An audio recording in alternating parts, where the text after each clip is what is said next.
Hello, I'm Rusty Golland. I'm the president of the Black Lake Preservation Society, and I'm going to review with you 11 questions about the most recent FERC approval of the BRLP's proposed changes to their license. This happened recently, and the effect of the proposed change is that the dam is no longer responsible for lake level management, only head pond level, and that head pond level will be maintained at 611.8 feet above sea level. What that means is the lake level will always trend toward 611.8, whether in the winter when the legal level is 610.5, or in the summer when the legal level is 612.2. So it's going to be way too high in the winter, way too low in the summer. So here are the 11 questions. And we want these in a public meeting focused on Black Lake. Because the Sheboygan Lock and Dam meeting, to many of us, focused on Mullet and Burt and didn't give adequate focus to the severe flooding that we endured. We want to focus on Black Lake. Number one, what's the justification for eliminating a winter drawdown in the context of the historic flood damage that we just suffered this year? Why is it, how could it be a good idea to give away the first 1.25 feet of the flood? How do we give that away? And add almost all of that on top of the peak of the flood. How could we even consider such a proposal at this time? These people from FERC must not even know that we were flooded, because there can't be an explanation for this if they were fully informed. Number two, what's the justification for lowering the summer level by 5 inches? We currently are just barely able to float our boats on and off lifts in the summer after dry periods. This is going to make it 5 inches worse. And when we're motoring out to the drop-off, many of us have trouble keeping our propellers out of the sand, out of the lake bottom, which is not good for the lake bottom at all. But it makes that worse. So how do we justify that? Again, it suggests that they don't know Black Lake. They know nothing about us. And if you look at the letter where they approved the change, they didn't mention any considerations that affect us. You'll have to read the letter. Prepare to be insulted. Number three, how can this license amendment be legal when the Circuit Court Order of 1964, states the legal levels, it's never been modified? Now, because there's a law there, no one is legally able to take actions that would lead to non-compliance with that law. Okay, they use the excuse that no one was compensated to fill the role of designated authority, meaning that they are paid to take responsibility for complying with lake levels. That doesn't matter. And by the way, I'm told by people in the state agency that Sheboygan County has that responsibility until they delegate it to someone else. That's a matter for a different day. But it's clear that no one can take actions that would violate this law. And clearly, holding the head pond at 611.8 is going to lead to non-compliance almost all the time. It's going to be too high in the winter and too low in the summer, at least after dry periods. How could that be legal?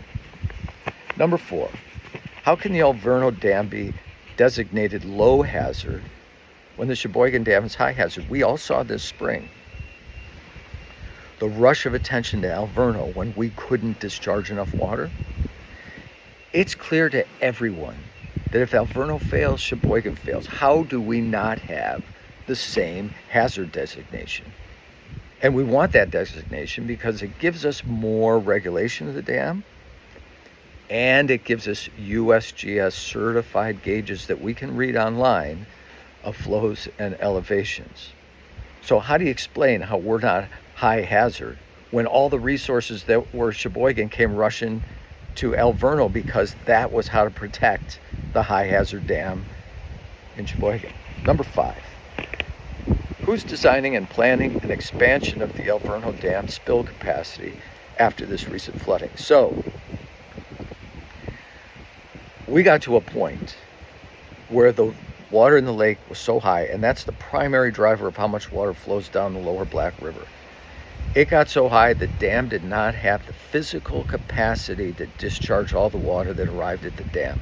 The head pond was rising and the dam was wide open. We don't have adequate spill capacity. It was proven. So what is the plan for designing and implementing expansion of that spill capacity before the dam fails? Now, they want it because they don't want it to fail and harm Sheboygan. We want it because our lake rises so quickly after rains and drains so slowly. We want that spill capacity to drain it more quickly and leave us exposed to ice flows and flooding for shorter periods of time. Now, some people say that's okay, we need to hold water back so we don't inundate Sheboygan. But what we want to use that capacity for is proactively drawing down the winter level. And by doing so, you have less water that has to be pushed through during an emergency. So that's one of the justifications for our request that we have a winter drawdown. We'd even like it bigger than the 610.5 because over time we've had so much flooding. There is justification for lowering the winter, but we would have to do that through the courts. We're not saying do that now. So who is designing and planning the expansion of the Alverno Dam spill capacity, correcting that problem that we saw this spring? Number 6, what's the role of the stakeholder in our community? So we are the stakeholders. We're the only ones that bear the burden of floodwaters. We bear all the cost, all the risk. The dam bears all the upside, all of the extra revenue that they get from high head pressure, lots of water going through the power plant, lots of power yield, lots of revenue. We don't share that revenue. They just impose all the risk on us when they apply for a change to their license to hold water back so they can have 611-8 pushing against their power plant all winter. That puts risk on us. We are subsidizing their business. We don't get compensated for that. We're taking on the risk so they can produce more power. So what is the role of a watchdog or if we're truly stakeholders, we need online real-time gauges of flow and lake level and flow through the spillways and the power plant. Currently the spillways are, I don't know how they derive it, but they're not gauged the same way. And they're not accurate, by the way. So we're really left not in a role of stakeholder or watchdog. We're just victims.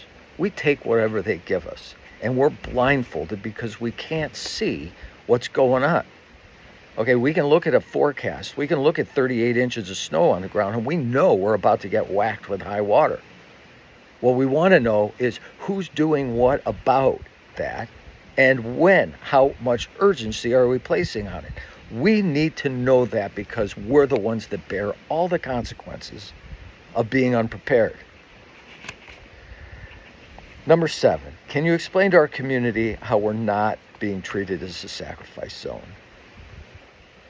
I'm not saying that Alverno Dam intentionally held water back for the benefit of Sheboygan,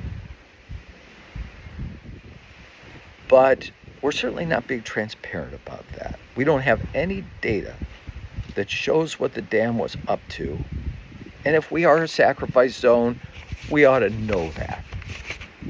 And by sacrifice zone, I mean, I'm sorry, Black Lake, but we have to flood you because we can't process any more water coming from your lake down to Sheboygan. And as I said before, if we had a winter drawdown, we wouldn't have to pass as much.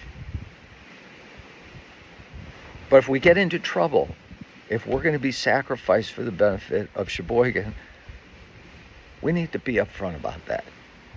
And that may make it more urgent that we have a suitable winter drawdown, and that we proactively spill our water as fast as we can so it's not being held back in an emergency situation. So how are we a sacrifice zone? And if so, what are we going to do proactively to avoid putting us in that situation where you're flooding us intentionally? Number 8, what assurance can you give us that this recent license modification is not simply a gift to the dam owners, holding back water to give them a boost in revenues when we accept all of the risk to high water? Now, the point here is that that's not a valid business model. If in order for them to make a reasonable profit on their business, they have to impose risk on us and not compensate us, it's not a valid business model. We are subsidizing their business. We're not compensated. We're not shareholders. We take all the risk and none of the gain. That's not capitalism. That's why regulations exist, and that's why regulatory agencies exist. That's their job, and they're not doing it. Number 9, can you explain why a very low head pond level is not required during flood conditions? You know, the license just says if we get into adverse conditions, the state's going to meet with the dam and they're going to figure out what to do. How much confidence does that give you? Doesn't give me any. I want a specification for a low head pond. Everybody knows the low head pond works. We pretend we don't. And we're told by certain groups that the head pond level is just a minor modification. So why do we lower the head pond every winter in order to effect a winter drawdown? Why did all of the experts from the state lower our head pond and hold it down at its lowest point in the protocol through the flood and the entire recovery period? Because they knew that's the fastest way to move water through the system. Everybody knows it. So why aren't we designating a protocol that considers both the lake level and the pond level? Knowing the lake level tells you how urgent the situation is and how much the pond level needs to be reduced. How could we eliminate lake level from this protocol? They point to these engineering studies that say that the head pond level is minimal. Well, let me tell you why that's a bunch of baloney. Because those flow curves that the engineers produced, they don't have any actual data for high lake levels. It's all extrapolated. If we look at the flows reported to us by the dam, by the BRLP, and compare those to the flow rates projected by the engineer, not even close. Okay, those calculations are not valid. And we've never done a test, even though the BLPS has requested it, a test when the lake level is high at varying head pond levels. We need to know, if you crash that head pond, how much faster are we discharging water at the dam? We've never been allowed to test that. They just inch the head pond up so it's a little bit below the lake level.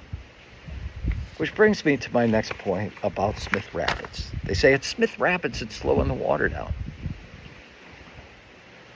Okay, so that's question number 10, is why is it referenced, Smith Rapids referenced in arguments to downplay the role of the head pond?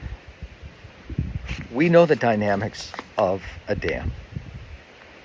To get the most water to go through the power plant, you want a high head pressure, which means the head pond is deep.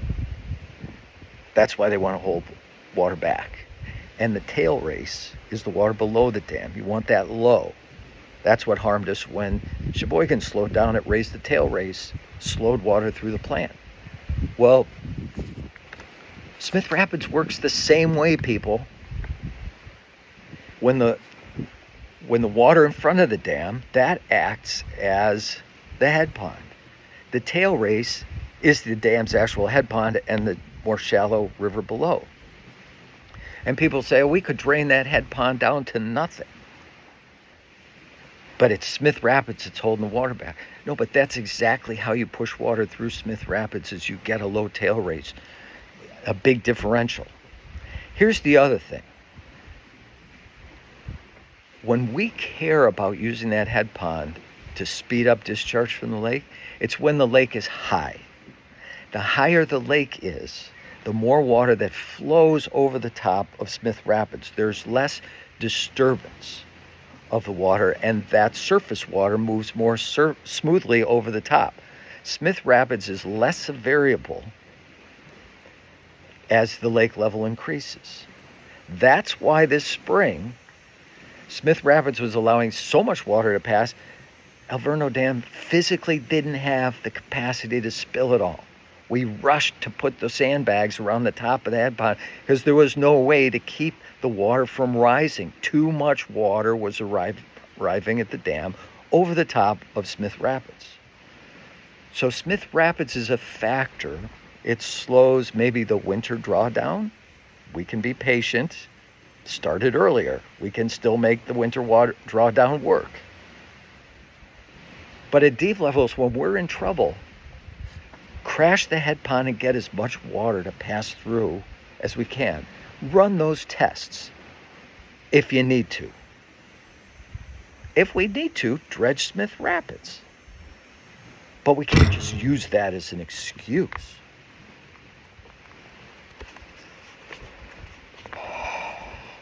So, my last point is this. Question 11. Why was Eagle silent in their response to FERC to respond to their concerns about this proposed change? They never mentioned the fact that higher lake levels, caused by a higher pond level holding more water back in the lake, is going to affect our septic systems. We certainly proved that without a doubt this year, that as the water table rose into our septic drain fields, in some cases over the top of them, over the top of drinking wells, and the water table is still high. We go out in the lake, we find very high levels of coliform bacteria. We find evidence of E. coli in areas where we would not expect. Why? Because the high levels reduce the effectiveness of all of our septic drain fields. We have less earth to filter and remove phosphorus that feeds Habs blooms, bacteria that makes swimming a health risk close to our shorelines. But Eagle didn't even mention that in their comments or response to this change. Is that just an oversight? Is that incompetence? It is. The BLPS has been saying that for 10 years, that high lake levels are causing septic pollution to the lake. How could they not know that? How could they not report that as an important concern? Because when you take away our winter drawdown, it ensures that our water table and our lake level in the spring is going to be a foot higher because of this change. How do you not understand how harmful that is for our water quality? That there are some people that won't even put their boats in the water this summer because they're afraid of the bacteria and the toxins in the lake. People know it. Eagle knows it. And we do nothing about it. Anyway, I expect, and I have to tell you that Representative Cavett is very sympathetic to our concerns. I believe he's going to process this legislative inquiry. I believe that we'll have a public hearing where these people will tell us,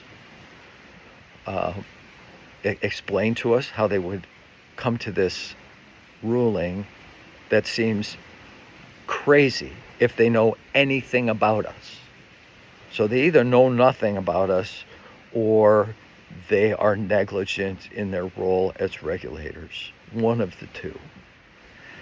So we need a very active community. We need you to write letters to the FERC people that approved this change, to the state agencies that were silent on the problems that it would lead to. And with that pressure, we're going to get this overturned. So reply to this posting. If you have any questions about who to send your correspondence to, I will make sure you know of any public meeting or any written response. And we need to get our community behind this and do something about it. Thank you for your attention and your help with addressing this important matter. Good luck. Enjoy your day.